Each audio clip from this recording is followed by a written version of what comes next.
Standard of living in the United States. The standard of living in the United States is high by the standards that most economists use, and for many decades throughout the 20th century, the United States was recognized as having the highest standard of living in the world. Per capita income is high but also less evenly distributed than in most other developed countries. As a result, the United States fares particularly well in measures of average material well-being that do not place weight on equality aspects. Measures. In the United Nations Human Development Index, which measures health, education, and per capita income levels, the United States is relatively high, currently ranking 8th. However, the Human Development Index is not considered a measure of living standards, but a measure of potential living standards where there is no inequality. Rather, the Inequality-Adjusted Human Development Index is considered the actual level of human development taking inequality into account. On the Inequality-Adjusted HDI, the United States ranked 27th in 2014, tied with Poland.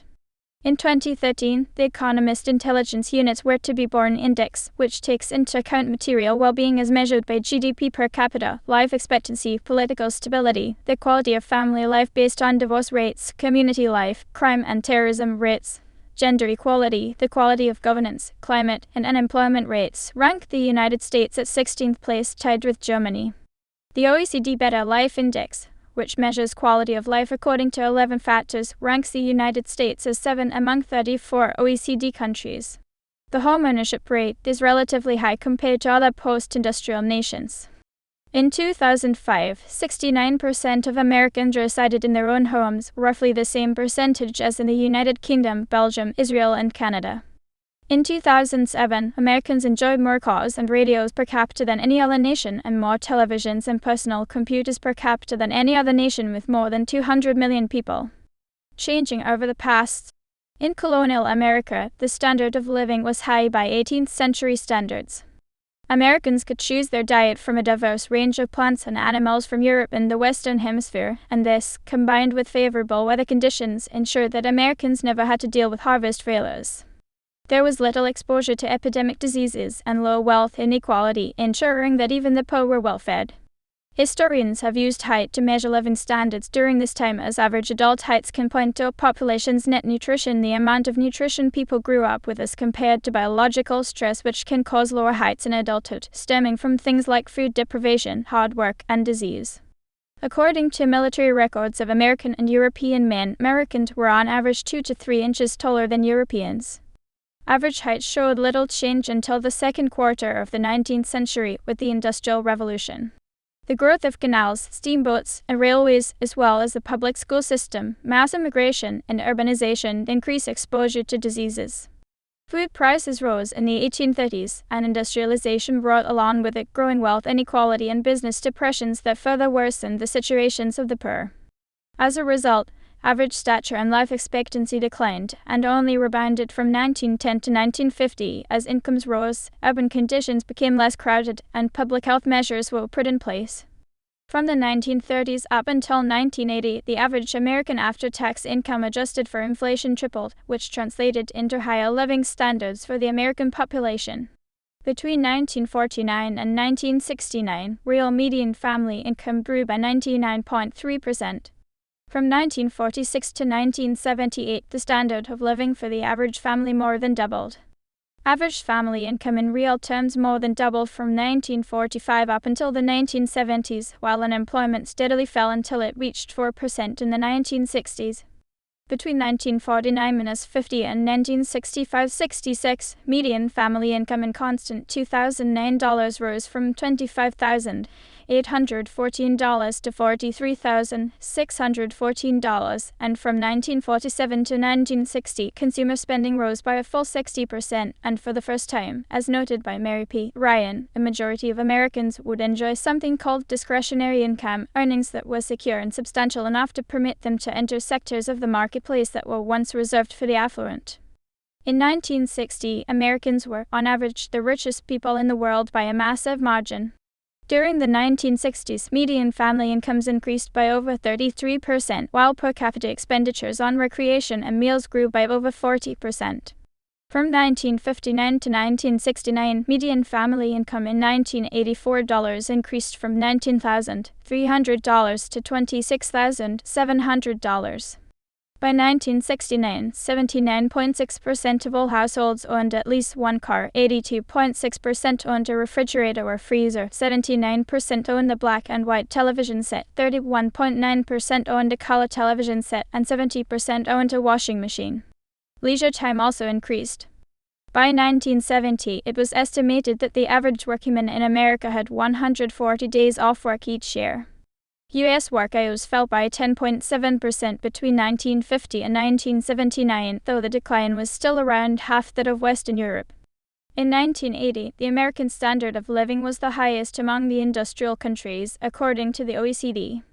Out of the 85 million households in the United States, 64% owned their own living quarters, 55% had at least 2 TV sets, and 51% had more than one vehicle. In terms of possession of telephones, TV sets, school enrollments, animal protein in diets, and energy consumption, the United States was far ahead of other industrialized countries. While the middle class and the majority of poor Americans had higher after-tax incomes than their counterparts almost anywhere else in the world. By 1985, the U.S. per capita income was $11,727, one of the highest among industrialized countries. By the mid-1980s, 98% of all households had a telephone service, 77% a washing machine, 45% a freezer, and 43% a dishwasher. In the 1990s, the average American standard of living was regarded as amongst the highest in the world, and middle-class and poor Americans were still, on average, richer than their counterparts in almost all other countries, though the gap with some European countries had noticeably narrowed. In 2006, median income was $43,318 per household, $26,000 per household member, with 42% of households having 2 income earners. Meanwhile, the median income of the average American aged 25 plus was roughly $32,000, $39,000 if only counting those employed full-time between the ages of 25 to 64 in 2005. According to the CIA, the Gini index, which measures income inequality, the higher the less equal the income distribution, was clocked at 45.0 in 2005, compared to 32.0 in the European Union and 28.3 in Germany. The US has a per capita GDP of $42,000. The onrush of technology largely explains the gradual development of a two-tier labor market. Since 1975, practically all the gains in household income have gone to the top 20% of households. The rise in GDP in 2004 and 2005 was undergirded by substantial gains in labor productivity. Long-term problems include inadequate investment in economic infrastructure, rapidly rising medical and pension costs of an aging population, sizable trade and budget deficits, and stagnation of family income in the lower economic groups. In 2014, median wealth in the United States was $44,900, which put the United States in 19th place, behind many other developed countries. In 2015, median wealth in the United States was $55,775. The United States has one of the widest rich poor gaps of any high-income nation today, and that gap continues to grow. Some prominent economists have warned that the widening rich-poor gap in the U.S. population is a problem that could undermine and destabilize the country's economy and standard of living. In 2006, Alan Greenspan wrote that the income gap between the rich and the rest of the U.S. population has become so wide and is growing so fast that it might eventually threaten the stability of democratic capitalism itself. In 2013, George Friedman, the head of Stratfor, wrote that the middle-class standard of living was declining, and that if we move to a system where half of the country is either stagnant or losing ground while the other half is surging, the social fabric of the United States is at risk, and with it the massive global power the United States has accumulated. In 2015, a report was done that showed that 71% of all workers in America made less than $50,000 in 2014. For a family of 4 to live a middle-class lifestyle, it was estimated that they would need $50,000 a year. For workers that make less than that, their standard of living is lacking. Since 1971, the middle income was above 50% of the population in the U.S. In 2015, the middle-class income was 49.9% of the population. The middle class continues to shrink and standard of living continues to decrease. Country: Austria, Belgium, Denmark, France, Ireland, Norway, Spain, Portugal, UK, United States, Israel, Canada, Russia. Home ownership rate 56%, 71%, 51%, 55%, 42%, 77%, 77%, 85%, 64%, 69%, 69%, 68%, 72%. In 2020, Falsitany and Negard wrote a paper and released a policy brief and a Fed's note on the standard of living across the United States of America. Motivated by the fact that economists mainly focus on income per capita in their analyses of standards of living, but that states across the United States differ along many other dimensions, they build a measure of living standards a la Jones and Klenow 2016 that accounts for cross-state variations in mortality, consumption, education, inequality, and cost of living. They find that per capita income is a good indicator of the level of living standards across the United States, but that deviations can be significant for some states.